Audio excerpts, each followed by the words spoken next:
أعوذ بالله من الشيطان الرجيم يا أيها الذين آمنوا اذكروا الله ذكرا كثيرا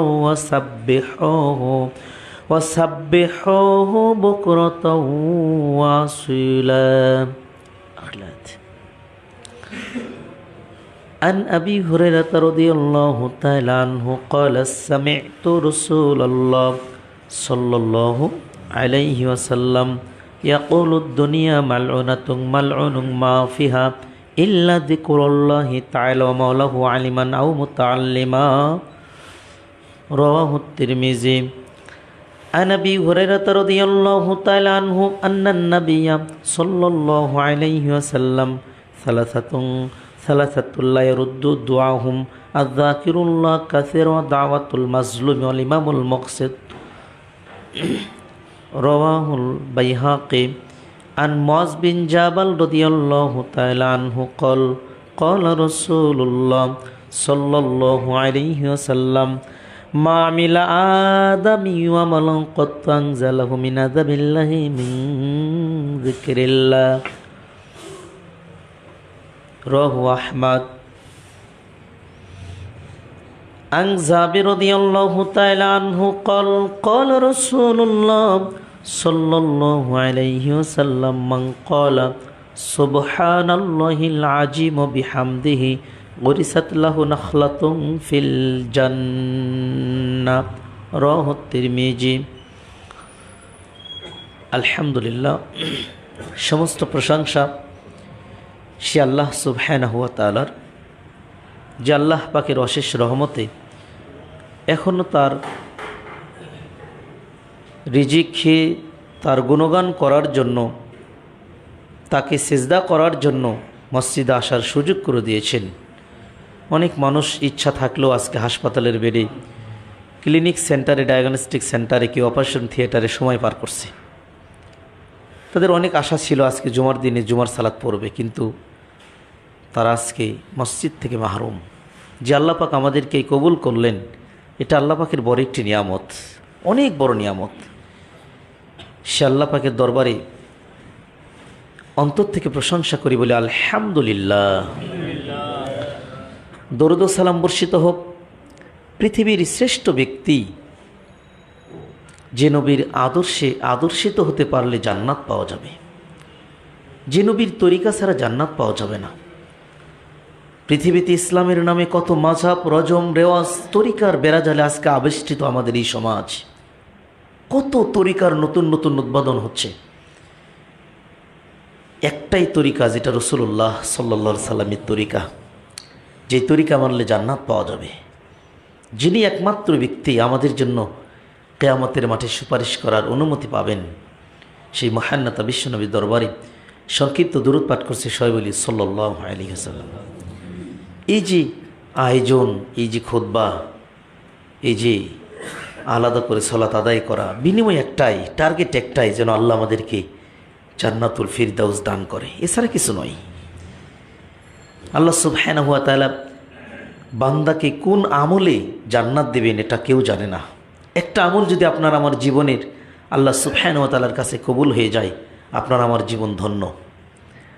জান্নাত যাওয়ার অনেক আমল রয়েছে, তার মধ্যে গুরুত্বপূর্ণ একটি আমল, যেটা আল্লাহর সবচেয়ে বান্দা নিকটবর্তী হয়, সেটা হলো সবসময় আল্লাহ সুবহানাহু ওয়া তাআলার নামে জিকির আজকার করা। কিন্তু আজকে আমাদের দেশে এই জিকিরটাকে মডিফাই করতে করতে এখন ব্যান্ড শোর সঙ্গে জিকির বাজানো হয়।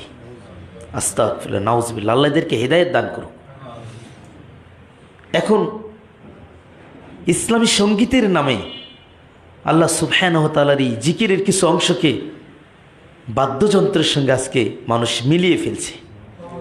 অথচ জিকিরের যে কত গুরুত্ব, কত ফজিলত, আল্লাহ সুবহানাহু ওয়া তাআলা বলছেন ইয়া আইয়ুহাল্লাযীনা আমানু যকুরুল্লাহা যিকরান কাসীরা ওয়াসাব্বিহুহু বুকরাতাও ওয়া আসীলা।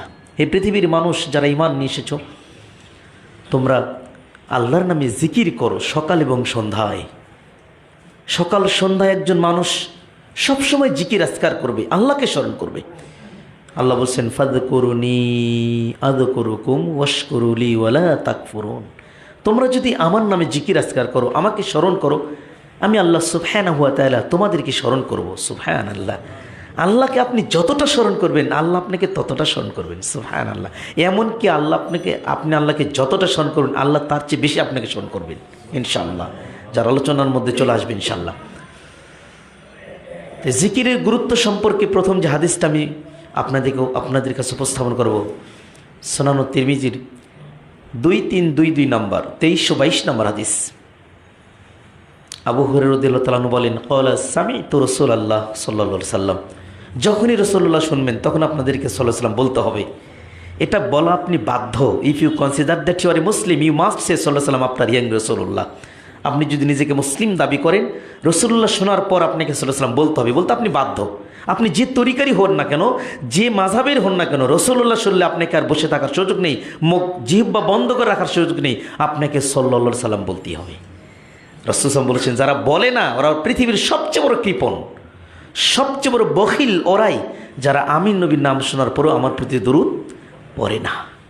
এবং ওই ব্যক্তি, ওই যে রমজান মাসে আমরা হাদিস শুনি আল্লাহ নবী মসজিদের মেম্বার উঠে 3 বার আমিন বলেছেন, তার একটা আমিন বলার কারণ ছিল যে জিবরাইল আমিন আল্লাহ নবীকে বললেন যে ওদের ধ্বংস হোক যাদের সামনে, যাদের কানে রাসূলের আওয়াজ গেলে, রাসূল বলা শোনা হলে তার রাসূল সাল্লাল্লাহু আলাইহি ওয়াসাল্লামের প্রতি দরুদ পড়ে না। তখন আল্লাহ রাসূল বলছেন আমিন।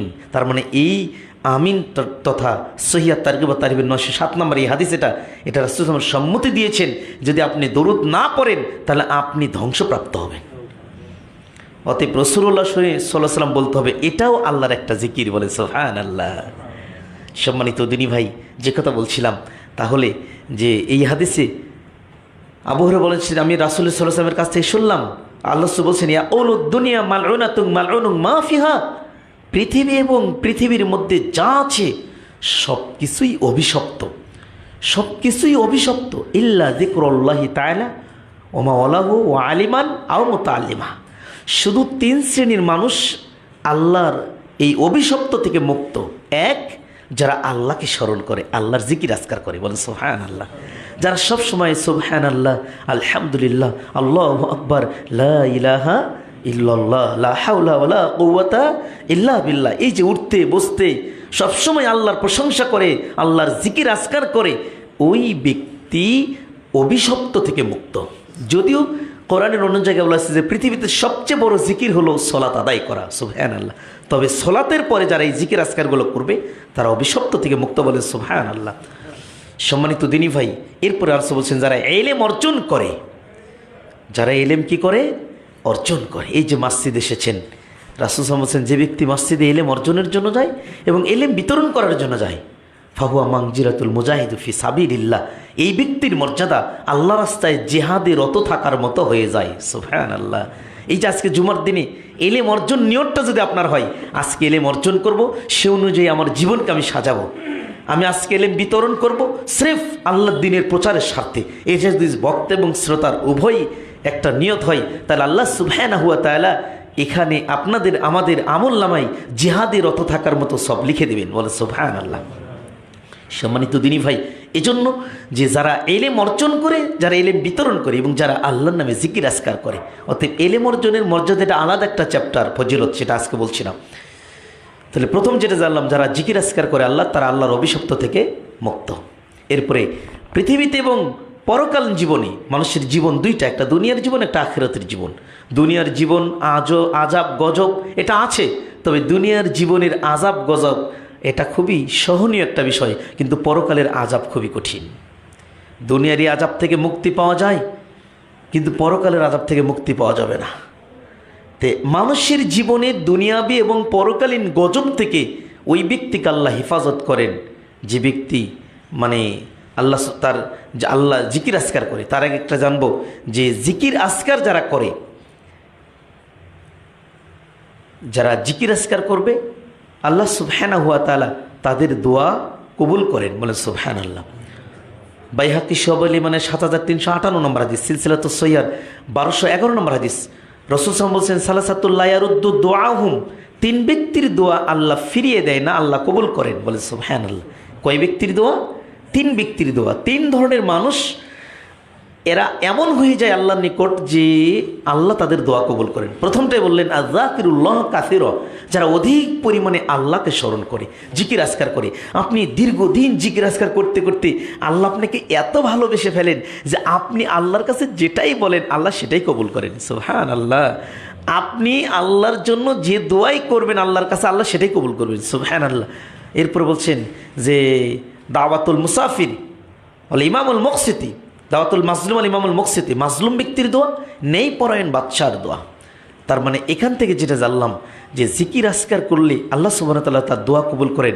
যদিও এই সম্পর্কে আল্লাহ যাদের দোয়া কবুল করবেন না এই সম্পর্কে আর অনেক হাদিস রয়েছেন। সুনান তিরমিজির 1905 নম্বর হাদিস, আল্লাহ সুবহানাহু বলছেন সালাসুং দাওয়াতুম মুস্তাজাবাতুন আশাক্কা ফিহিন্না দাওয়াতুল মাজলুমি, দাওয়াতুল মুসাফির, দাওয়াতুল ওয়ালিদি আলা ওয়ালাদিহি।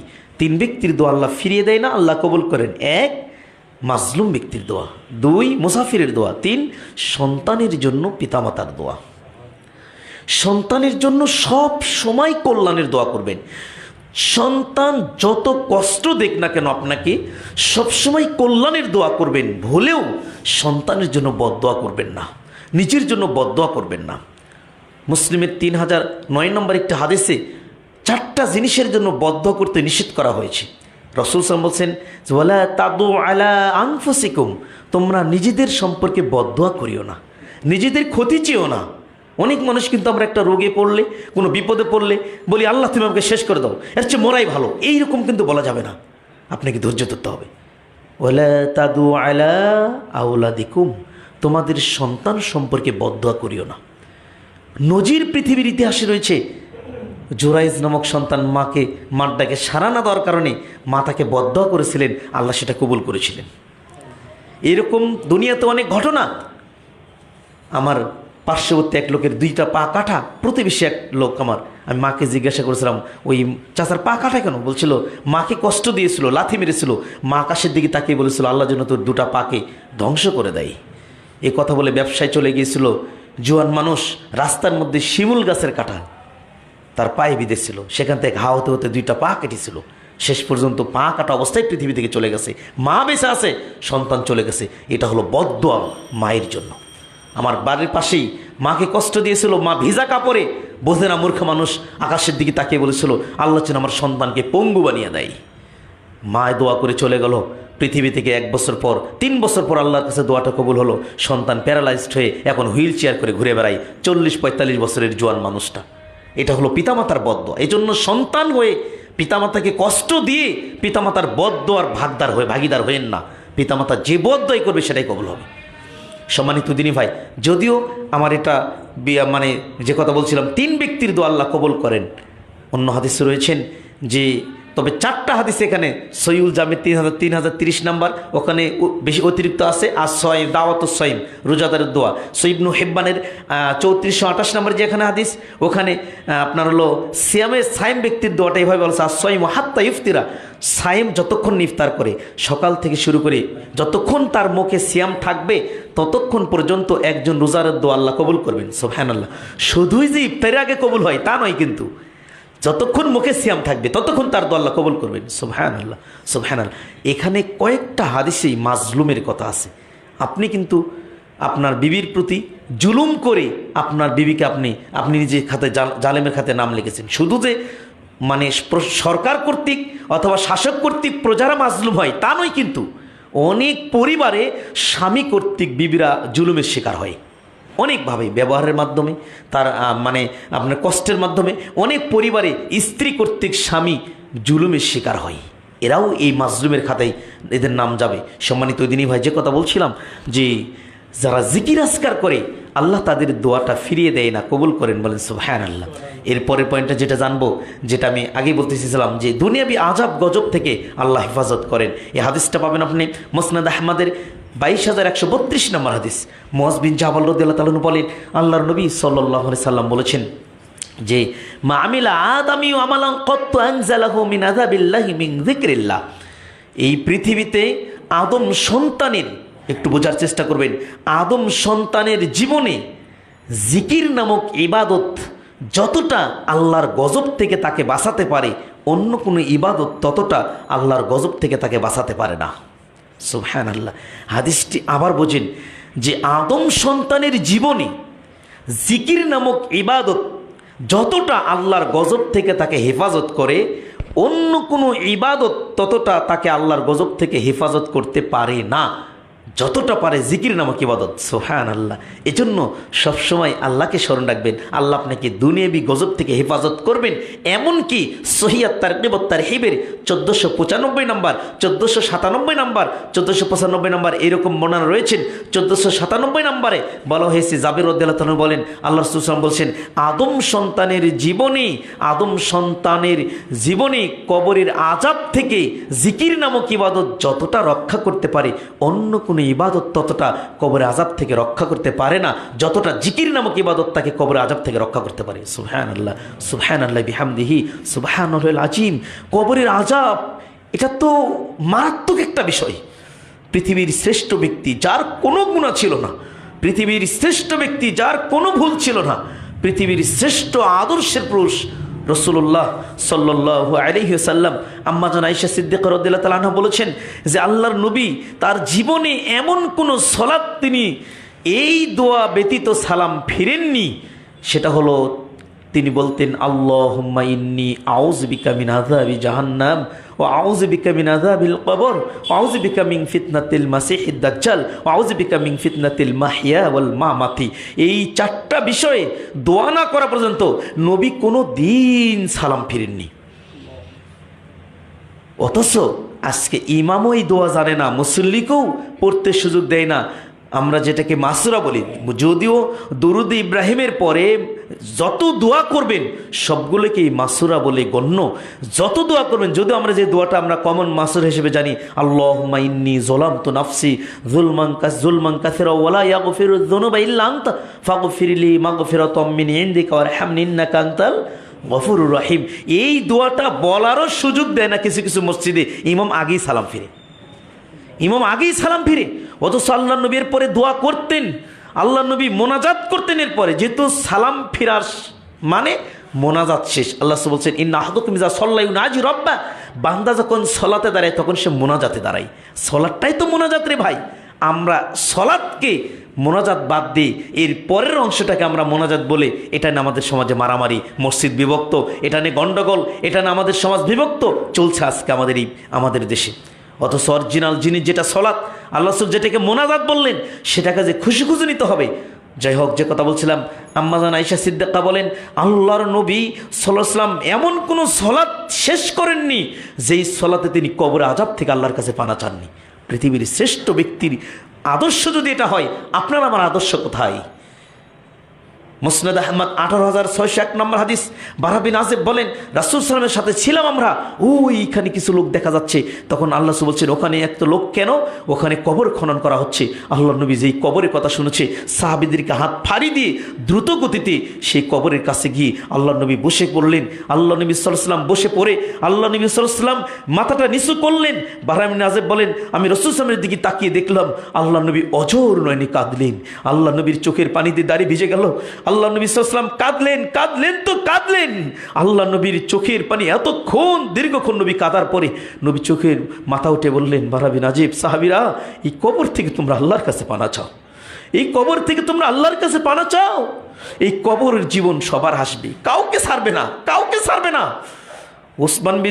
ওসমান জুন্নুরাইন, ওসমান বিন আফফান যাকে বলা হয়, তৃতীয় খলিফা ছিলেন ওসমান, যিনি রাসূল সাল্লামের পরপর দুটা মেয়েকে বিবাহ করেছিলেন, যিনি জান্নাতের সার্টিফিকেটধারী। উহুদ পাহাড়ে ওসমানকে নিয়ে উঠলে উহুদ পাহাড় কাঁপা শুরু করেছিল আনন্দে। আল্লাহ নবী বলছেন যে, স্টপ ইউর মুভিং উহুদ পাহাড়, তুমি তোমার কাপারটাকে বন্ধ করো। তুমি জানো তোমার উপর কে উঠেছে? তোমার উপর উঠেছে একজন নবী, একজন সিদ্দিক, দুইজন শহীদ উঠেছে, ওমর শহীদ, ওসমান শহীদ। এ কথা আল্লাহ নবী সাল্লাল্লাহু আলাইহি ওয়াসাল্লাম উহুদ পাহাড়কে বলেছিলেন। উহুদ পাহাড় কাঁপা বন্ধ করেছিল। 90 বছর বয়সে না খেয়ে সিয়ামরত অবস্থায়, কোরআন তিলাওয়াতরত অবস্থায় ওসমান বিন আফফানকে হত্যা করা হয়, ওসমান বিন আফফানকে শহীদ করা হয়। সে ওসমান বিন আফফান কবর দেখলেই কাঁদতেন। সাহাবারা বললেন যে, জান্নাত জাহান্নামের কথা মনে হলে কাঁদেন না, কিয়ামতের কথা মনে হলে কাঁদেন না, কিন্তু কবর দেখলে কাঁদেন কেন? ওসমান বলে, আখিরাতের জীবনের প্রথম ধাপটাই হলো কবর। এই কবরের জীবনে মুক্তি পাওয়া গেলে সব মুক্তি পাওয়া যাবে। সুবহানাল্লাহ, কিছুই করার নেই। এই কবরের জীবন আপনার আমার সামনে, আপনি মনেও চোখের পানি আপনার চোখ দিয়ে বের হয় না কবরের জন্য, কিয়ামতের জন্য। অথচ রাসূল সাল্লাল্লাহু আলাইহি ওয়াসাল্লাম বলেছেন, যেই চোখ আল্লাহর ভয়ে কাঁদে, যেই চোখ কবরের আযাবের ভয়ে কাঁদে, যেই চোখ জাহান্নামের ভয়ে কাঁদে, যেই চোখ কিয়ামতের বিভীষিকা, যেই চোখ জিহাদের অত পাহারা দেয়। তবরানী মুজামুল আওসাতের 1003 নম্বর হাদিসে আল্লাহ রাসূল বলেছেন, আনাবি হুরায়রা রাদিয়াল্লাহু তাআলা আনহু ক্বাল রাসূলুল্লাহ সাল্লাল্লাহু আলাইহি ওয়াসাল্লাম সালাসাতুল্লাহ তারা আইনুহুন নার, তিন ব্যক্তির চোখ কিয়ামতের মাঠে জাহান্নামের আগুন দেখার আগেই আল্লাহ তাদেরকে জান্নাত দিয়ে দিবে। অথচ জাহান্নামের আগুনের আত্মনাদ ক্ষুধার্ত হুঙ্কারে মানুষগুলো এতটাই ব্যস্ত হয়ে যাবে, সন্তান বিবি ছেলে মেয়েকে ছেড়ে পালাতে থাকবে। কি হবে আমার আজকে, কি হবে? সন্তান তার পিতামাতাকে ছেড়ে পালাবে, পিতামাতা সন্তানকে ছেড়ে পালাবে, কেউ কারোর খোঁজ নেবে না, শুধু জাহান্নামের এই আর্তনাদ হুঙ্কারের কারণে। আল্লাহ রাসূল বলছেন, এই জাহান্নামের আগুন কিয়ামতের মাঠে তিন ব্যক্তির চোখ দেখবে না, তাদেরকে জাহান্নামের আগুন দেখার আগেই আল্লাহ তাদেরকে জান্নাতে ট্রান্সফার করবেন। সুবহানাল্লাহ, সুবহানাল্লাহ। তার একটা হলো আইনুম বাকাত মিন খাশিয়াতিল্লাহ, যে চোখ আল্লাহর ভয়ে কাঁদে। ও আইনুন হারাসাত ফি সাবিলিল্লাহ, যে চোখ জিহাদের অত পাহারা দেয়।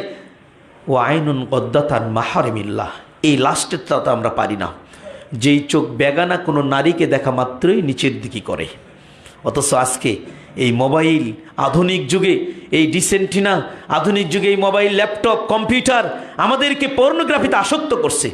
আমাদেরকে ওই মেয়ের ছবিটাকে দেখা আমাদেরকে মোহিত করে ফেলছে। অথচ ওই মেয়েটা পতিতালয়ের একটি মেয়ে, যাকে দেখার জন্য আমরা বারবার ইন্টারনেট দিকে সার্চ দিচ্ছি। অথচ আপনার আমার জন্য আল্লাহ জান্নাতে এত দামি নারী রেখে দিয়েছে, এত দামি, এত মানে মূল্যবান তারা। তাদেরকে যে ওড়নাটা দেওয়া হবে, ওড়নার একটা কানি বিক্রি করলে পৃথিবী এবং পৃথিবীর মধ্যে যা আছে সব বিক্রি করলেও জান্নাতের যে রমণী, সেই রমণীর একটা ওড়নার কানির সমতুল্য হবে না। এত নারী আপনার জন্য আল্লাহ সুবহানাহু ওয়া তাআলা জান্নাতে অপেক্ষা করে রেখে দিয়েছে। সেটা বাদ দিয়ে আজকে আপনি দুনিয়াবি একটা বেগানা নারীর দিকে মানে তাকিয়ে চোখের জিনা করছেন। আপনার নিকট আপনার বেগানা নারী, আপনার শালিকা, আপনার ছেলের শাশুড়ি, পুত্রবধূ, মানে বিয়ান সাহেবা যেটাকে আমরা মনে করি, তাদের সঙ্গে আমরা ইয়ারকি করি, মজা করি। অথচ বেগানা নারীদের সঙ্গে মিষ্টি সুরে কথা বলা পুরুষদের জন্য হারাম, নারীদের জন্য বেগানা পুরুষের সঙ্গে মিষ্টি সুরে কথা বলা হারাম। এটা আল্লাহ সুবহানাহু ওয়া তাআলা নিষেধ করে দিয়েছেন। আর আজকে আপনি আমি মানে বেগানা নারীর দিকে তো তাকিয়ে থাকি, যেগুলো টেলিভিশনের তাকিয়ে থাকি, মনে হচ্ছে কত সুন্দর জিনিস দেখতেছি। অথচ রাসূল সাল্লাল্লাহু আলাইহি ওয়াসাল্লাম বলেছেন, যে চোখ বেগানা কোনো নারীকে দেখা মাত্রই, হারাম কোনো জিনিস, নিষিদ্ধ জিনিস দেখা মাত্রই যেই চোখ নিচের দিকে তাকাবে, এই মানে বেগান নারীকে দেখবে না, ওই চোখ জাহান্নামের আগুন দেখার আগেই আল্লাহ তাকে জান্নাত দিয়ে দিবেন। সুবহানাল্লাহ, সুবহানাল্লাহ, সুবহানাল্লাহ বিহামদি। যদিও এরপরে আরেকটা হাদিস রাসূল সাল্লাল্লাহু আলাইহি ওয়াসাল্লাম বলছেন, যেই ব্যক্তি অন্তর থেকে লা ইলাহা ইল্লাল্লাহ পাঠ করবে, এর উপর অটল থাকবে, এই কালেমার ওপর অটল থাকবে, ওই ব্যক্তিকেও আল্লাহ কিয়ামতের মাঠে জাহান্নামের আগুন দেখাবেন না, তার আগে আল্লাহ তাকে জান্নাতে ট্রান্সফার করে দিবেন। সুবহানাল্লাহ, সুবহানাল্লাহ বিহামদিহি, সুবহানাল্লাহিল আযীম। সম্মানিত দিনী ভাই, যে কথা বলছিলাম যে আল্লাহর আযাব গজব, কবরের আযাব খুবই কঠিন। এই কবর আযাব থেকে বাঁচার জন্য আপনাকে সবসময় আপনি জিকির করেন, সবসময় তো এই দোয়াটা করেন, আল্লাহুম্মা ইন্নী আউযু বিকা মিন আযাবিল কবর। হে আল্লাহ, তুমি কবর আযাব থেকে আমাকে হেফাজত করো। হে আল্লাহ, তুমি কবর আযাব থেকে আমাকে হেফাজত করো। সুনানুন নাসির 2055 নম্বর হাদিস, আল্লাহ বলছেন, ওমর বিন আল্লাহ বলেছেন যে তাহাররাকা লাহুল হাযাল্লাযী তাহাররাকা লাহুল আরশ, এমন একজন ব্যক্তি ছিলেন যে ব্যক্তির মৃত্যুতে আল্লাহ সুবহানাহু ওয়া তাআলার আরশ কেঁপে উঠেছিল। তার নাম ছিলেন সাদ রাদিয়াল্লাহু তাআলা। এত দামি ব্যক্তি ছিলেন, আল্লাহর নিকট এত প্রিয় ব্যক্তি ছিলেন, যার মৃত্যুতে আল্লাহর আরশ কেঁপে উঠেছিল। ও ফুতিহাত লাহু আবওয়াবুস সামাই, যার মৃত্যুতে আল্লাহ 7 আসমানের দরজাকে খুলে দিয়েছিলেন। ও শাহিদু সাবুন আলফু মিনাল মালাইকা, যেই সাহাবীর জানাজায় 70,000 ফেরেশতা অংশগ্রহণ করেছিলেন। লাকাদ দুম্মা দাম্মাতান সুম্মা ফুরিজানহু, এই সাহাবীর কবরকেও কবর চাপা দিয়েছিল, পরে প্রশস্ত হয়ে গেছে। তাহলে আপনার আমার জীবন কি হবে বলেন তো? আপনার আমার জীবন কি হবে? লাশটা কবরে রাখি, মনে হয় না এই কবরে আমি চলে যাব। কবর খনন করছে আর বিড়ি সিগারেট আপনার পান করছে, গল্প করছে, গীবত করছে, তহমত করছে। একবারও মনে হয় না যে আজকে এই সময় চলে গেলে কালকে কবরে রেখে আসবে। কেউ আপন থাকবে না, কেউ থাকবে না, ছেলেও আপনাকে রাখবে না, বিবিও রাখবে না, বাবা মা কেউ রাখবে না। একদম আপন যিনি, আল্লাহ সুবহানাহু ওয়া তাআলার কাছে আপনি চলে যাবেন। অতএব তার জন্য আপনার অন্তরটাকে খালি করেন ইবাদতের জন্য, জিকির আজকারের জন্য। সম্মানিত উপস্থিতি দিনী ভাই, যতটুকু যেটা আমরা জানলাম যে জিকিরের মাধ্যমে কবরের আজাব, দুনিয়াবী আজাব থেকে আল্লাহ সুবহানাহু ওয়া তাআলা হেফাজত করেন। বলেন সুবহানাল্লাহ। আল্লাহ আপনাকে আমাকে বেশি বেশি তার জিকির আজকার করার মতো সুযোগ করে দেখ, আমরা বলি আল্লাহুম্মা আমিন। এরপর একটা হাদিস সহিহুল জামির 3282 নম্বর হাদিস, عن عبد الله بن بشر المزني رضي الله تعالى عنه قال جاء أعرابيان إلى رسول الله صلى الله عليه وسلم।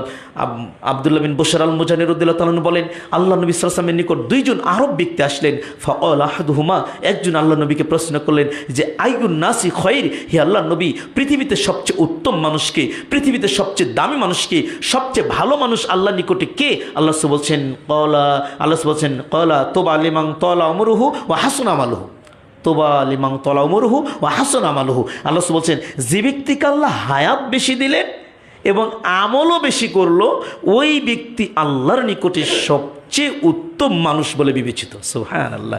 সবচেয়ে দামি মানুষ বলে বিবেচিত যে ব্যক্তিকে আল্লাহ হায়াত বেশি দিয়েছেন, আমল বেশি করেছেন। মুসনাদ আহমদের 1401 নম্বর হাদিস, ইবনে হিব্বানের 811 নম্বর হাদিস, 654 নম্বর হাদিস ইবনে হিব্বানের। রাসূল সাল্লাল্লাহু আলাইহি ওয়াসাল্লাম তিনজন ব্যক্তি সম্পর্কে একটা হাদিস, অনেক গুরুত্বপূর্ণ একটা হাদিস। তার একজন জিহাদের ময়দানে শহীদ হয়ে গেছিলেন, বীর মুজাহিদ। আরেকদিন কিছুদিন পর শহীদ হয়েছিলেন। আরেকজন বিছানাতেই মারা গিয়েছিলেন। তিনজন তত্ত্বাবধানে ছিলেন। তালহা রাদিয়াল্লাহু তাআলা আনহু মৃত্যুর পরে স্বপ্নে দেখলেন যে আমলের দিক দিয়ে তো যাই আগে শহীদ হয়ে গেছে তার মর্যাদা বেশি হবে, যে সে আগেই জীবন দিয়েছে, কিন্তু জান্নাতে মর্যাদার দিক দিয়ে যে বিছানায় মারা গেছে তার মর্যাদা বেশি। তালহা আল্লাহ নবীর কাছে গিয়ে বললেন, আল্লাহ নবী, বুঝতে পারলাম না যে প্রথম শহীদ হয়ে গেছে তার মর্যাদা জান্নাতে কম কেন? আল্লাহ নবী বললেন যে প্রথমে মারা গেছে তার চেয়ে যে বিছানায় পরে মারা গেছে, এ কি হায়াত বেশি পায়নি? পেয়েছে। আমল বেশি করেনি? করেছে। শহীদ হলে কি হবে? ওই ব্যক্তির চাইতে এই ব্যক্তির মর্যাদা রাতে আল্লাহ নিকটে রাত আর দিনের মতো পার্থক্য। সুবহানাল্লাহ। শুধু হায়াত বেশি পাওয়ার কারণে। এই জন্য দাড়ি পাকালা যে মুরব্বীগুলো আছেন, সবসময় আল্লাহর প্রশংসা করবেন যে আল্লাহ আপনাকে নেক হায়াত দিয়েছেন, আপনি এটাকে আমলের জন্য কাজে লাগান, আপনাদের মর্যাদা আল্লাহর নিকটে অনেক বেশি। আল্লাহ বলছেন, যদি কোনো মুসলিম একজন বৃদ্ধ মুসলিমকে সাহায্য করে, একজন বয়স্ক মুসল্লিকে সাহায্য করে, টাকা দিয়ে হোক, অর্থ দিয়ে হোক, হাত ধরে একটু সাহায্য করে হোক, একটা পথ দেখিয়ে হোক, ওই ব্যক্তিকে সাহায্য করা আল্লাহর জন্য আসমান থেকে জরুরি হয়ে যায়। সুবহানাল্লাহ। আপনি একজন বৃদ্ধ মুসলিমকে সাহায্য করলেন, যে আমার চাইতে সেই ব্যক্তি হয়তো একটু অসুস্থ, গরমের মধ্যে ফ্যানটা চলছে, ফ্যানের নিচে মুরব্বীকে আমি জায়গা করে দিই, আমি অন্য জায়গায় চলে গেলাম। আল্লাহ বলছেন, এই যে বৃদ্ধ কোনো মুসলিমকে কোনো মুসলিম যখন সাহায্য করে, ওই ব্যক্তিকে আমার আল্লাহ আসমান থেকে সাহায্য করেন। বলে সুবহানাল্লাহ। সম্মানিত দিনী ভাই, আল্লাহ নবীকে প্রশ্ন করলেন যে আইয়ুন নাসি খায়র, উত্তম মানুষকে? আল্লাহ বলছেন, তুবা লিমান তালা উমরুহু ওয়া হাসুনা আমালুহু, যেই ব্যক্তিকে আল্লাহ হায়াত বেশি দিলেন, আমল বেশি করলেন, এ হলো পৃথিবীর মধ্যে সবচেয়ে উত্তম মানুষ আল্লাহর নিকটে।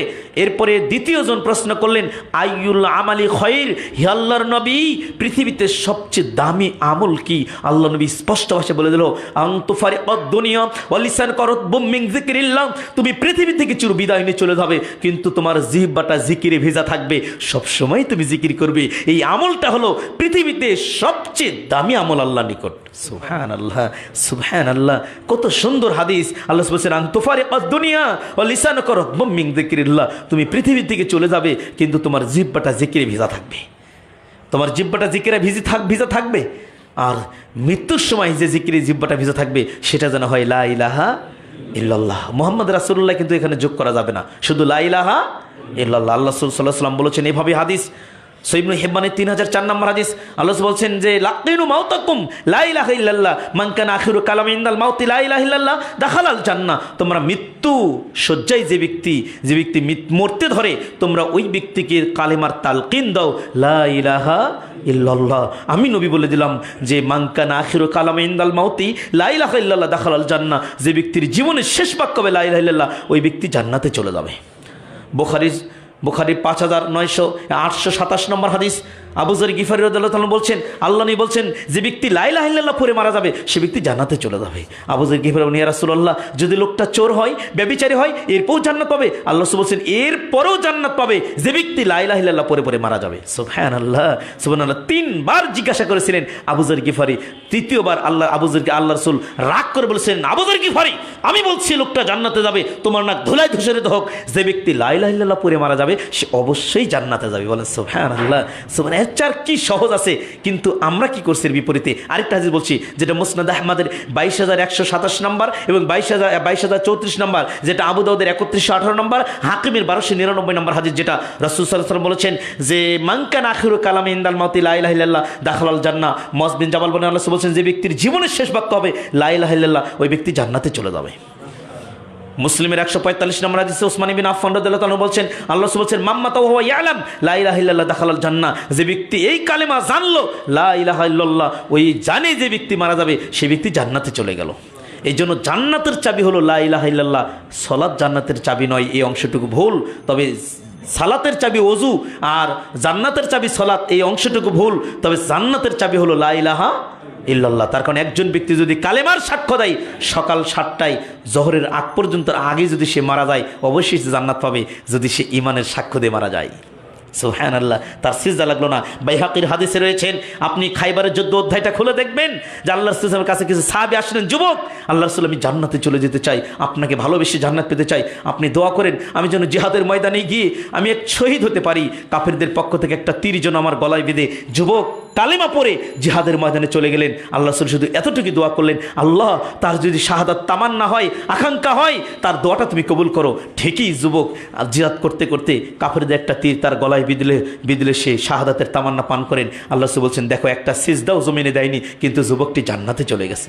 সুবহানাল্লাহ, সুবহানাল্লাহ। এজন্য বলছিলাম আপনাকে সম্মানিত দিনী ভাই, যে কথা আল্লাহর নবী সাল্লাল্লাহু আলাইহি ওয়াসাল্লামকে বলছি যে হাদিসটা, যে লা ইলাহা ইল্লাল্লাহ যে ব্যক্তি পড়ে মারা যাবে ওই ব্যক্তি কোথায় যাবে?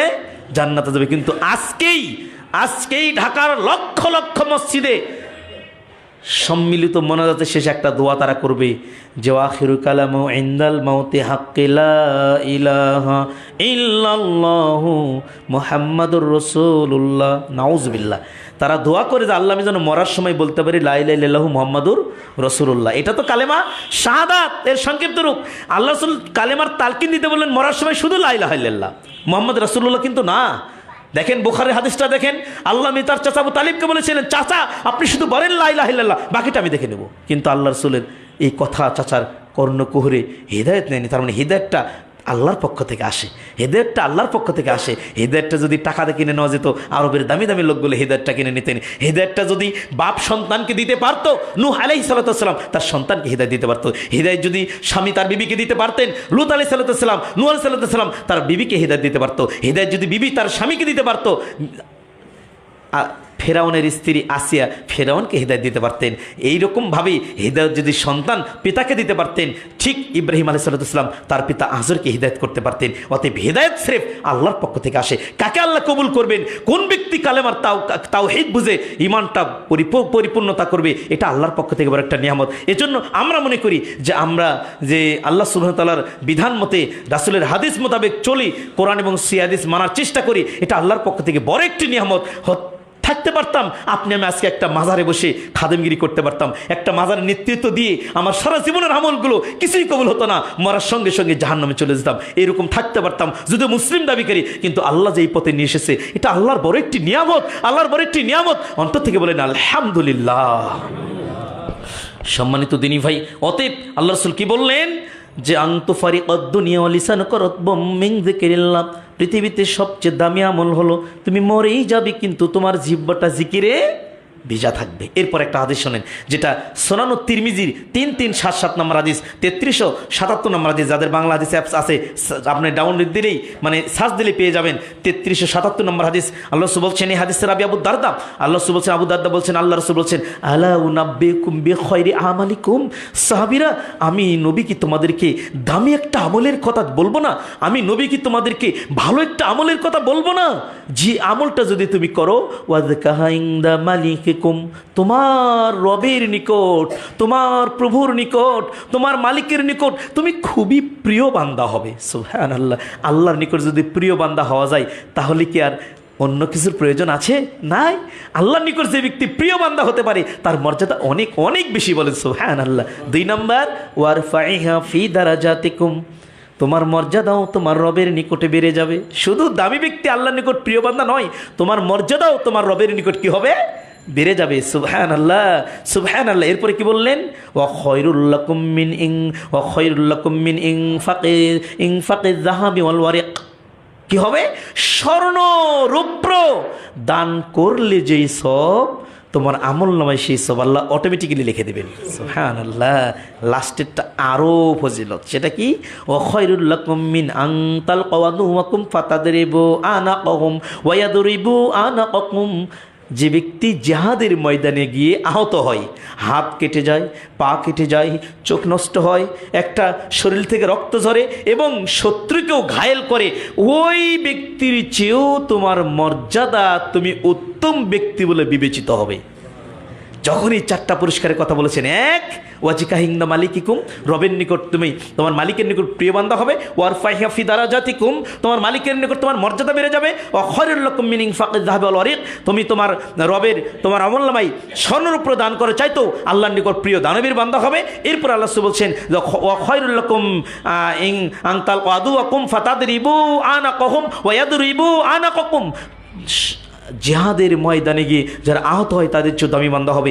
যখনই পুরস্কারের কথা বলছেন, আল্লাহ সাহাবারা বলেন ক্বালু বিমা ইয়া রাসূলুল্লাহ, তাড়াতাড়ি বলেন আমলটা কি? আল্লাহ বলছেন ক্বালা যিকরুল্লাহি তাআলা, সেটা হলো আল্লাহর নামে সবসময় জিকির করা। সুবহানাল্লাহ সুবহানাল্লাহ। কত দামি একটা ইবাদত! আপনি উঠতে বসতে শুইতে ঘুমাতে সবসময় যদি আল্লাহর নামে জিকির আজকার করেন। আপনি কেন মোবাইলে ফেসবুকিং করে সময় ঘন্টার পর ঘন্টা নষ্ট করছেন? আপনি কেন চায়ের দোকানে বসে গল্প করে সময় নষ্ট করছেন? আপনি কেন মানুষের গীবত করে সময় নষ্ট করছেন? আপনি সেই সময় বলেন আস্তাগফিরুল্লাহ আস্তাগফিরুল্লাহ বলেন। আপনি দেখেন বুখারী 6856 নম্বর হাদিস এবং মুসলিমের 7008 নম্বর হাদিস এবং তিরমিজির 2306 নম্বর হাদিস। এই হাদিসের রাবি আবু হুরায়রা বলছেন আল্লাহ রাসূল সাল্লাল্লাহু আলাইহি ওয়াসাল্লাম বলেছেন, আল্লাহ রাসূল বলছেন ইয়াকুলুল্লাহু তাবারাকা ওয়া তাআলা, আল্লাহ বলেছেন, আল্লাহ রাসূল বলছেন, আল্লাহ কি বলেছেন? আনা ইনদা জন্নি আবদিলি, বান্দা তোমরা আমাকে যেমন মনে করো আমি আল্লাহ ঠিক তেমন। তোমার যদি মনে হয় আমি আল্লাহ তোমাকে ক্ষমা করব, তাহলে আমি আল্লাহ তোমাকে ক্ষমা করে দেবো। সুবহানাল্লাহ সুবহানাল্লাহ। ওয়া আনা মাহু ইযা যাকারানি, তুমি যতক্ষণ জিকির করো আমি আল্লাহ ততক্ষণ তোমার সাথে থাকি। সুবহানাল্লাহ। আল্লাহর সাথে থাকা মানে কি জানেন? আল্লাহর সাথে থাকা মানে কি? আল্লাহ আমাদেরকে রহমতের মধ্যে বেষ্টনী করে রাখেন। সুবহানাল্লাহ সুবহানাল্লাহ। অথচ আমরা হাদিস ভুল বুঝে বলি যে এই যে হাদিস পাওয়া গেল আল্লাহর সাথে থাকেন মানে আল্লাহ মনে হয় যত আল্লাহ তত আল্লাহ, সবার সাথে আল্লাহ থাকে। বলেন নাউজুবিল্লাহ, বলেন নাউজুবিল্লাহ। আপনার ঢাকাতে মার্কেটের দোকান, 5টা দোকানে সিসি ক্যামেরা লাগানো আছে। আপনি গেছেন ওমরা করার জন্য, ওমরা করে যখন এই জিনের পাহাড়টার একটু ঘুরতেছেন, আপনি ভাবছেন দেখি তো একটু নেটটা চালু করে দেখি আমার দোকানের অবস্থা কীরকম। নেটটা চালু করে আপনি দেখছেন যে 4 নম্বর দোকানদারের কর্মচারীটা মোবাইলে গেম খেলতেছে, কাস্টমার দাঁড়িয়ে আছে। এখন ওখান থেকে ফোন দিচ্ছে, নাই বেয়াদব, কাস্টমার দেখো না তুমি? ও স্যার ঠিক আছে স্যার, তুমি জানো না তুমি কী করো, সব কিছু আমি দেখি সবসময়।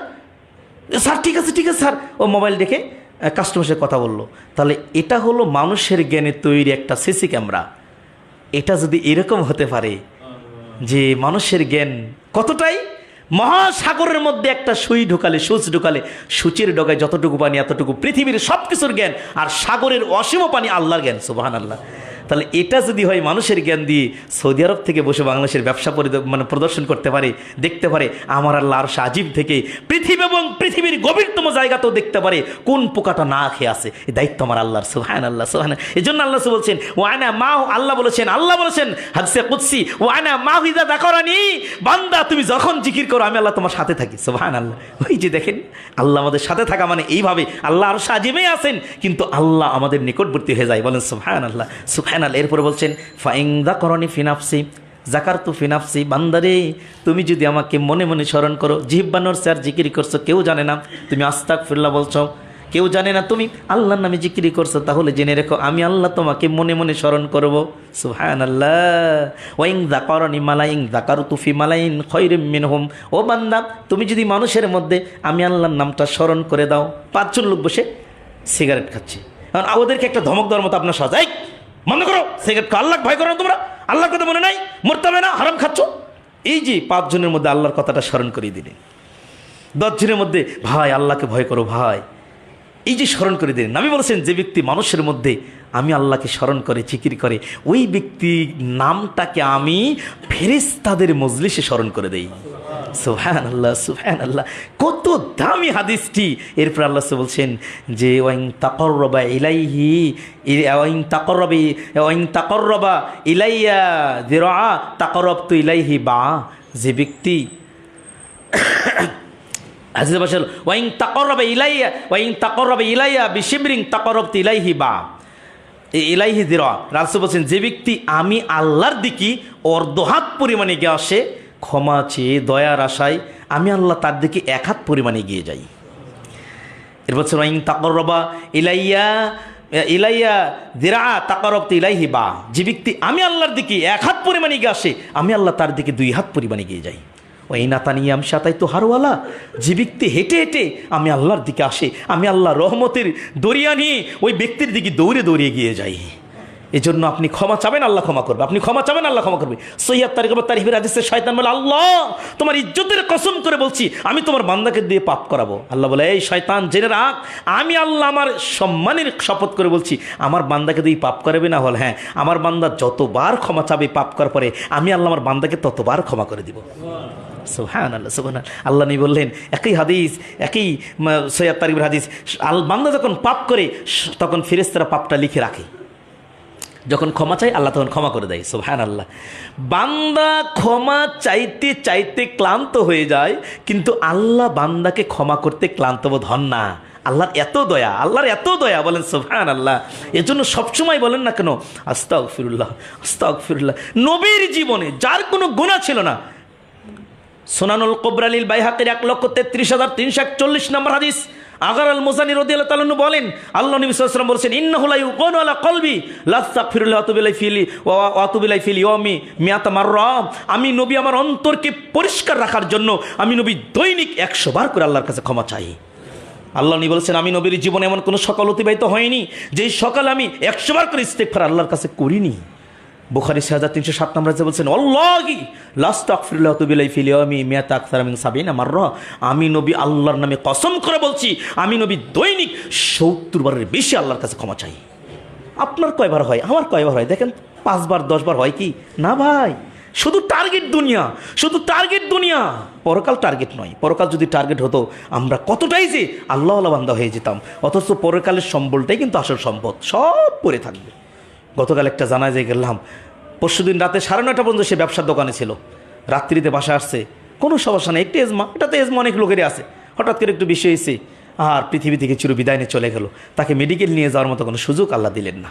এটা আপনার আমার হতে পারে, কিয়ামতের আগে হঠাৎ মৃত্যুটা বেড়ে যাবে, এটা একটা কিয়ামতের আলামত, যেটা আজকে বর্তমানে আজকে প্রদর্শন আমরা প্রত্যক্ষভাবে দেখতে পাচ্ছি যে লোকটা হঠাৎ করে, এই তো আমার যুবক বয়স প্রায় 35-40 বছর বয়স, টেলার্স থেকে দোকানে গিয়ে হোটেলে একটু জিলাপি নিয়ে খেতে বসছে, ভাই কেমন লাগতেছে, ওখানেই হোটেলের আপনার হলো টেবিলে ব্রেঞ্চে পড়ে গেল, ওখানেই চলে গেল। লোকটা কোন রোগে মারা গেল, সে মানে প্রেশার হাই হয়ে গেল, না মাথায় রক্তক্ষরণ হলো, না আপনার হার্ট অ্যাটাক করলো, কোনটাতে মারা গেল দেখার সুযোগ নাই, চলে গেলেন পৃথিবী থেকে। এটা আপনার আমার হতে পারে।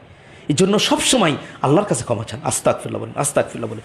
আদম সন্তান যে ক্ষমা চায়, অনেক দামি ব্যক্তি আছে আল্লাহর কাছে ক্ষমা চায় তারা, আর এই জন্যই আমাদেরকে আল্লাহ তৈরি করেছেন যাতে আমরা পাপ করার পরে আল্লাহর কাছে ক্ষমা চাই। বলেন সুবহানাল্লাহ সুবহানাল্লাহ বিহামদি সুবহানাল্লাহ জিম। তাহলে এই যে ইস্তেগফার সুবহানাল্লাহ কখন করবেন? আমাদের দেশে একটা রেওয়াজ আছে, কোন একটা মাজলিসে কোন একটা ওরসে সেখানে শুধু একটু জিকির হয়, এমন জিকির হয় সেটা তো জিকিরের নামে ভণ্ডামি চলছে। এই যে মানে এমন অঙ্গ ভঙ্গ করে হুজুরা জিকির করে, আবার জিকিরের তালে তালে বক্তাকে দেখা যাচ্ছে আরেক যুবক আসে চুম্বনও খাচ্ছে। আস্তাগফিরুল্লাহ নাউজুবিল্লাহ। নেট দেখলে কতটা মানে নিজেকে লজ্জা লাগে যে ইসলামের নামে কি চলছে আমাদের দেশে। বক্তাকে পুরুষ মানুষে চুম্বন খাচ্ছে, এটা তো দেখা যাচ্ছে যে এটা যদি যে তার আবেগের সেন্স, ভালোবাসার সেন্স নয়, তো তার সাথে কোনো সম্পর্ক নাই, এটা আবেগ চলে আসতেছে। ওই যে আশিক রাসূল, দাড়ি নাই, নাম রাখছে আশিক রাসূল, দাড়ি সারা ব্যক্তিগুলো আশিক রাসূল। সম্মানিত দিনী ভাই, আল্লাহ রাসূল সাল্লাল্লাহু আলাইহি ওয়াসাল্লাম বলছেন সহিহ হিব্বানের 850 নম্বর হাদিস, আবু হাদিসের রাবি আল্লাহ রাসূল বলছেন যে মা জালাসা কওমুম মাজলিসান লাম ইয়াযকুরুল্লাহ ফিহি ইল্লা কান আলাইহিম তিরাতা। যারা কোনো জায়গায় একত্রিত হয় আল্লাহকে স্মরণ করে না, কোনো মজলিসে হোক কোনো মসজিদে হোক, ওই ব্যক্তির এই মজলিসে বসা, ওই একত্রিত হওয়া, এটা তার জন্য আযাবের কারণ, আফসোসের কারণ হবে কিয়ামতের মাঠে। ওমা মাশা আহাদুন মামশা ইলা মামশা লাম ইয়াযকুরিল্লাহ ফি ইল্লা কান আলাইহি তিরাতা। যে ব্যক্তি রাস্তায় চলে আল্লাহর নামে জিকির করে না, রাস্তায় চলছেন আপনি সুবহানাল্লাহ বলেন, অন্তত গাড়িতে সিএনজিতে রিকশাতে যে চড়ছেন এই দোয়াটা তো অন্তত বলেন সুবহানাল্লাযী সাখখারা লানা হাযা মা কুন্না লাহু মুকরিনিন ওয়া ইন্না ইলা রাব্বিনা লামুনকালিবুন। এটা তো আপনি জানেন না, এটা বলবেন কিভাবে? এটারও পরিবর্তন করে সিএনজির মধ্যে অটোর মধ্যে লিখে দিয়েছে লা ইলাহা ইল্লা আনতা সুবহানাকা ইন্নী কুনতু মিনাজ জালিমিন। এটা তো বিপদে পড়ার পরে দোয়া রে ভাই, বিপদ চলে আসছে এই মুহূর্তে আপনি এটা বললেন আল্লাহ আপনাকে হেফাজত করবে, বলে সুবহানাল্লাহ। তার আগে আপনি এই দোয়াটা বলতেছেন, তাহলে কোনটাতে কোনটা বলতেছি কোনো ঠিক নাই। সে বাসের মধ্যে লেগে রেখেছে যে বিসমিল্লাহি মাজরা মুরসাইনা রব্বিলা গফুরহিম, অথচ এটা হলো ভাসমান পদার্থে চড়ার দোয়া। এখন বলছে এটা বলা হবে না, এরা হলো সমাজে ফিতনাবাজ, এরা নবীর দোয়াকেও তুলে দিচ্ছে দেখো। অথচ আমরা বলছি এটা না, আপনি অরিজিনালটা বলেন। এই অরিজিনালটা বলতে গিয়ে তো আজকে আমাদের নামে যত সমালোচনা। সম্মানিত দিনী ভাই, যে কথা বলছিলাম আমি আপনাকে, যে জিকির এরপর আছে বলছেন ওমা আওয়া আহাদুন ইলা ফিরাশিহি ওয়ালাম ইয়াযকুরিল্লাহ ফি ইল্লা কানা আলাইহি তিরাতাম। যে ব্যক্তি বিছানায় ঘুমাতে গেল আল্লাহর নামে জিকির করলো না, সারা রাতের ঘুমটা তার জন্য আফসোসের কারণ হবে কিয়ামতের ময়দানে। আম্মা জান আয়েশা সিদ্দিকা বলেন আল্লাহর নবী বলেছেন, যে সময় বান্দা দুনিয়াতে জিকির করতো না, যেই সময় বান্দা দুনিয়াতে গল্প গুজব করে কাটিয়ে দিত, কিয়ামতের ময়দানে এই সময় সম্পর্কে সে খুবই আফসোস করবে। কিন্তু কিয়ামতের মাঠে আফসোস করে লাভ হবে? লাভ হবে কি? কোনো লাভ নেই, কোনো লাভ নেই, কোনো লাভ নেই। অন্তত আজকের এই আলোচনা পরে আল্লাহ বলছেন অটোমেটিক্যালি আপনার নামে জিকির চালু থাকবে। আল্লাহ বলছেন যে ব্যক্তি সলাতের ওযু করে ঘুমাতে যাবে, যে ব্যক্তি সলাতের ওযু করে ঘুমাতে যাবে, যে ব্যক্তি সলাতের ওযু করে ঘুমাতে যাবে, ওই ব্যক্তি যে ব্যক্তি সলাতের ওযু করে ঘুমাতে যাবে ওই ব্যক্তির জন্য আল্লাহ একটা ফেরেশতা নিযুক্ত করবেন। ও যতক্ষণ ঘুমাবে ততক্ষণ ওই ফেরেশতা ওই ব্যক্তির জন্য আল্লাহর কাছে ক্ষমা চাবে, আল্লাহ তুমি কি ক্ষমা করে দাও, আল্লাহ তুমি কি ক্ষমা করে দাও। কিন্তু আমাদের নামাজের ওযু নাই, বিছানাতে যে দোয়াটা বলতে হবে ঘুমানোর সময় বিসমিকা আল্লাহুম্মা আমুতু ওয়া আহিয়া, এটাও আমাদের বলা নাই। এরপর যে আপনি 3 বার সূরা ইখলাসটা পড়েন, অন্তত পরিপূর্ণ কোরআনের মতো একটা ফজিলত, অন্তত এটাও নাই। সূরা মুলকটা তো তিলাওয়াত করেন, এটাও নাই। সূরা কাফিরুন, সূরা ফালাক নাস ইখলাস পড়ে যে সূরা ফালাক নাস ইখলাস পড়ে যে 3 বার করে পড়ে শরীরে ফু দিবেন, এটা এবং মাসও করবেন, এটা শুধু ঘুমানোর সময়। কিন্তু এটা আমরা ভুল করে মাগরিব এবং এশার টাইমে ফজর টাইমে গা মাসে করি। গা মাসে করার টাইম শুধু ফালাক নাস ইখলাস পড়ে শুধু ঘুমানোর টাইমে, অন্য জায়গায় নয়, এটাও আমরা জানি না। এরপরে যে আল্লাহর কাছে বলবো আল্লাহ আমার ঘুমটা যদি শেষ ঘুম হয় তুমি আমাকে মাফ করে দাও, আল্লাহ তুমি ক্ষমা করে দাও, আস্তাগফিরুল্লাহ আস্তাগফিরুল্লাহ আল্লাযী লা ইলাহা ইল্লা হুয়াল হাইয়ুল কাইয়্যুম। কোনোই অনুশোচনা নাই আমাদের, কোনোই অনুশোচনা নাই আপনাদের, আমাদের কোনো অনুশোচনা নাই, শুধু দুনিয়া নিয়ে ব্যস্ত আমরা, শুধু দুনিয়া নিয়ে ব্যস্ত। সম্মানিত দিনী ভাই, এই যে আল্লাহ বলছেন যে আপনি বলেন, যে ব্যক্তি বলবে মাগরিবের পরে লা ইলাহা ইল্লাল্লাহু ওয়াহদাহু লা শারীকা লাহু লাহুল মুলকু ওয়া লাহুল হামদু ইউহয়ি ওয়া ইউমীতু ওয়া হুয়া আলা কুল্লি শাইইন কাদির, 10 বার যে ব্যক্তি বলবে ওই ব্যক্তির আমলনামায় 10 জন মুসলমান ইমানদার ব্যক্তি আজাদ ব্যক্তিকে মুক্ত করে দিলে। বিলাল ছিলেন দাস, আবু বকর তাকে আজাদ করেছেন, তাই না?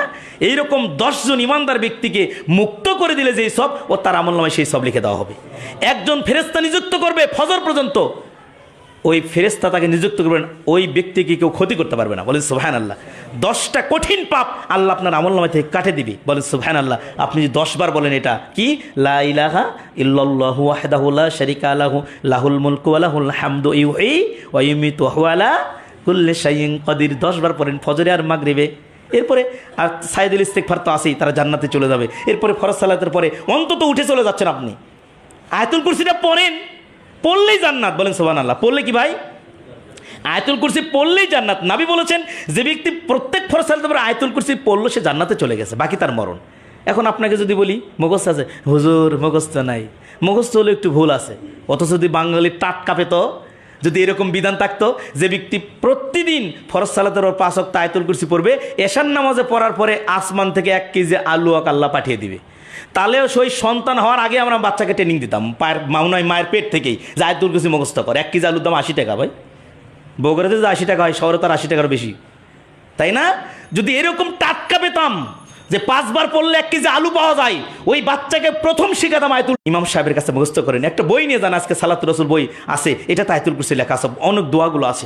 আপনি ফরজ সালাতের পরে শুধু এতটুকু বলবেন রদিতু বিল্লাহি রাব্বাহু ওয়া বিল ইসলামি দীনা ওয়া বি মুহাম্মদ সাল্লাল্লাহু আলাইহি ওয়াসাল্লাম নাবিয়া। আল্লাহ বলছেন এতটুকু যে ব্যক্তি বলবে ওয়াজাবাত লাহুল জান্নাহ, ওই ব্যক্তির জন্য জান্নাত ওয়াজিব হয়ে গেছে, ওই ব্যক্তির জন্য জান্নাত ওয়াজিব হয়ে গেছে।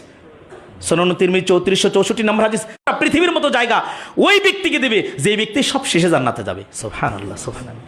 সম্মানিত দিনী ভাই, আমি আপনাদের কাছে যতটুকু বললাম যে আরও কিছু হাদিস ছিল জিকির আজকার, আপনি সর্বদা সুবহানাল্লাহ, আলহামদুলিল্লাহ, আল্লাহু আকবার, লা ইলাহা ইল্লাল্লাহ এগুলো বলবেন। আপনি সবসময় তুতফি কদাবার রব্বি, আল্লাহ বান্দার উপর থেকে রাগটাকে নিভিয়ে নেয়, বলেন সুবহানাল্লাহ। আল্লাহ বান্দার উপর থেকে রাগটাকে নিভিয়ে নেয় যে ব্যক্তি দান করে, বলেন সুবহানাল্লাহ। যে ব্যক্তি দান করে আল্লাহর তার উপর থেকে রাগটাকে নিভিয়ে নেয়। অতএব আপনাকে বলছি সম্মানিত দিনী ভাই, আপনি রাগ দান করেন, আল্লাহ আপনার রোগটাকে ভালো করে দিবে, যার নজির আমাদের ইতিহাসে। ভাই কিছু বলবেন?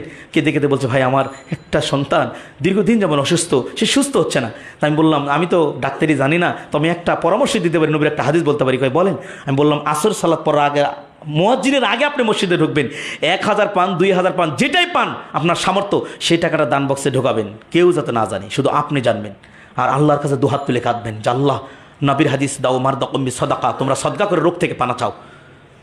1 মাস পর আবার যখন পরের মাসে খুতবা দিতে গেছি, হাস্যজ্জ্বল চেহারা, ভাই কি রোগীর ওষুধের নাম বলে গেছেন, আল্লাহ আমার মেয়েটাকে সুস্থ করে দিয়েছে, আলহামদুলিল্লাহ, আলহামদুলিল্লাহ, কত নিয়ামত আল্লাহর। এই জন্য আপনি সদকা করবেন, দান করবেন, আল্লাহ আপনাকে রহম করবে, বলেন সুবহানাল্লাহ। আল্লাহ বলছেন, আগুন, পানি যেভাবে আগুনকে নিভিয়ে দেয়, সদকা দান মানুষের জীবনের পাপগুলোকে সেভাবে নিভিয়ে দেয়, সুবহানাল্লাহ। কবরের আযাবকে নিভিয়ে দিতে পারে একমাত্র সদকা দান। আপনার মৃত্যু ব্যক্তির জন্য সদকা করতে পারেন। বুখারীর ফাতুল বারীর হাদিস, যে মৃত্যু ব্যক্তির জন্য সাহাবী বলেছেন, আমি আমার মায়ের জন্য তাহলে পুরো বাগান দান করে দিলাম, শুধু সংক্ষেপ করছি। অতএব আপনার পিতামাতা যারা চলে গেছে, এতটুকু তো করতে পারেন। আমি পিতামাতার জন্য আমাদের মসজিদে প্রায় 1 লক্ষ, প্রায় 35 না 50 হাজার টাকার মতো লাগবে থাই লাগানো, জানলাতে এগুলো থাই লাগানো।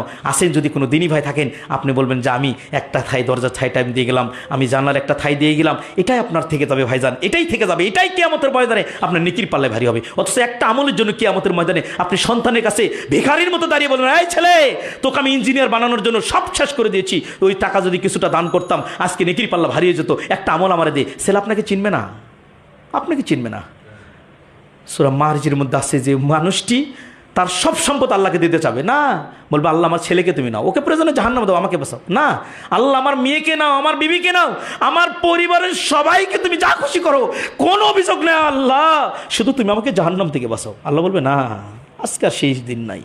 অথচ আজকে ছেলের জন্য আপনি জীবন দিতে প্রস্তুত, কিন্তু কিয়ামতের মাঠে ছেলে আপনাকে চিনবে না, বিবি আপনাকে চিনবে না। অতএব বেঁচে থাকতেই নিজের জন্য কিছু করে যান। আল্লাহ বলছেন, ইয়াকুল আব্দি মালি মালি ইন্নামা লাহুমি মালি সালাসা মাকালা ফাবনা আও লাবিসা ফাবলা আও আতা ফাক্তানা। বান্দা বলে, বাড়ি গাড়ি আমার সব আমার, ওই 10 তলা বিল্ডিং আমার, ওই দোকানটা আমার, একটাও তার নয়। সেটা যে খায় হজম হয়ে যায় সেটার মালিক, যে পরিধান করে ছিঁড়ে যায়, কারণ আপনার মোবাইলটা অন্য কেউ নিয়ে নেবে, আপনার চশমাটা অন্য কেউ নিয়ে নেবে, আপনার হাতের ঘড়িটা অন্য কেউ নিয়ে নেবে, আপনার দামি চাদরটা অন্য কেউ নিয়ে নেবে। আপনি মারা যাওয়ার সাথে সাথে ভাগাভাগি হয়ে যাবে। আল্লাহ বলছেন না যে আওয়াতা ফাক্তা না, যেটা সে দান করে এটা তার মালিক, সেটা তো নিজস্ব। সুবহানাল্লাহ, কি আশ্চর্য বিষয়! আপনি সম্পদ রেখে মারা গেলেন, আপনি মালিক থেকে বঞ্চিত হলেন, কিন্তু ওই সম্পদের হিসাব আপনাকে দিতে হবে। দুনিয়াতে যদি আপনাকে বলা হয়, চেয়ারম্যান সাহেব সম্পত্তি কীভাবে আয় করছে হিসাব দাও, ওর সম্পদে তুমি জবাব দাও, আমরা কেউ দিব কি ওর সম্পদের হিসাব? কিন্তু কিয়ামতের মাঠে সম্পদ আপনার থাকবে না, মারার পরে পরিবারের হবে, কিন্তু হিসাব দিতে হবে আপনাকে। এর নাম হলো পরকাল। খুবই কঠিন। আল্লাহ আপনাকে রহম করুক। আপনাদের কাছে অনুরোধ করব, মৃত্যু ব্যক্তির নামে আল্লাহ বলছেন, জাহান্নামের আগুনের জন্য আমার একটা খেজুরের আটির সমতুল্য যদি হয় তুমি সাদা করবো। এই জন্য আজকে বলবো আমি আপনাদেরকে, এই দান বাবদ আপনারা যদি না নিয়ে আসতে থাকেন, প্রতিশ্রুতি অন্তত 500 টাকাও যদি হয়, কিছুই নয় ভাই, কিছুই নয়। আপনি নিয়ত করে চলে যান, বাড়ি যাওয়ার আগে যদি মালাকুল মাউত আসে, এই সব আপনি পেয়ে যাবেন। আপনার সন্তান দিলে পাবেন 700 গুণ, না দিলে 1 গুণ সব আপনার আমল লিখে দেওয়া হবে। হাদিস। অতএব আপনাকে অনুরোধ করছি, আপনাদের কাছে দানের কথা বলা লাগবে না। আমি মসজিদটা আমরা পেয়েছি, জায়গা দিয়েছেন, আমরা বাকিটুকু আমরা নিজেরা সাজিয়ে নেব। আল্লাহ যেন আমাদের এই মসজিদ, আমাদের এই সলাৎ, এই সিয়াম যেন আল্লাহ পরকাল নাজাতের ওসিলা হিসেবে কবুল করেন। আমরা বলি আল্লাহ আমিন। আজকের এই খুতবা, আজকের এই বিষয়, আজকের এই আসা যাওয়া, আজকের এই সলাৎ যেন আল্লাহ কবুল করেন। আমরা বলি আল্লাহ আমিন।